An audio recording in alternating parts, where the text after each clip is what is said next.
মদ পান করলে মনে উৎফুল্ল ভাব সৃষ্টি হয়, দুশ্চিন্তা কমে যায়, এমন ধারণা অনেকেরই।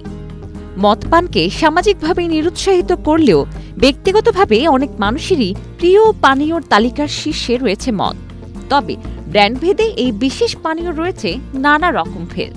বিশ্বের বিভিন্ন দেশে ভিন্ন ভিন্ন নামি দামি ব্র্যান্ডের মদের কদর থাকলেও জেনে অবাক হবেন স্নেক ওয়াইনের নাম শুনে।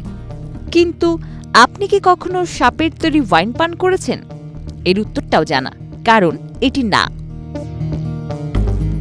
বাস্তবে স্নেক ওয়াইন তৈরি করতে চাল বা অন্যান্য শস্য থেকে তৈরি ওয়াইনটিতে একটি জীবিত বা মৃত সাপ রেখে দেওয়া হয়।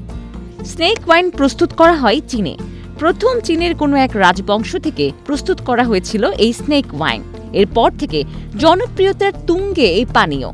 এই ওয়াইন সাধারণত ওষুধ তৈরিতেও ব্যবহৃত হয়। চীন ছাড়াও দক্ষিণ পূর্ব এশিয়ার উত্তর Korea, Laos, Vietnam, Thailand, Japan এবং কম্বোডিয়া জুড়ে তৈরি হয় এই ওয়াইন। বলা হয় কুষ্ঠরোগ, অতিরিক্ত ঘাম, চুল পড়া, শুষ্ক ত্বক এবং অনেক রোগের চিকিৎসা হয় এই ওয়াইন দিয়ে। ঐতিহ্যগতভাবে এই ওয়াইনকে একটি টনিক হিসেবে দেখা হয়।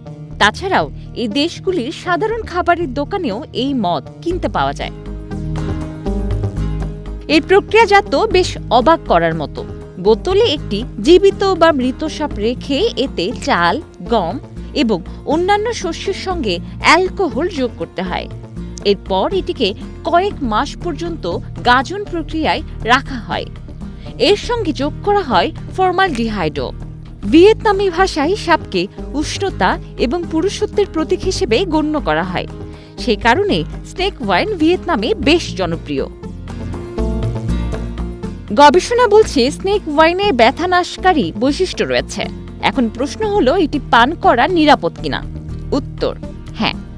এই ওয়াইন প্রস্তুতিতে ইথানল ব্যবহার করা হয়, যে কারণে সাপের বিষ কেটে যায়। সাধারণত এই ওয়াইন প্রস্তুতিতে অতিরিক্ত বিষাক্ত সাপ ব্যবহার করা হয় না। তবে এ নিয়েও সতর্কতা জারি করা হয়েছে যেন স্নেক ওয়াইন পান করা বিপজ্জনক না হয়। ডেস্ক রিপোর্ট, প্রবাস খবর।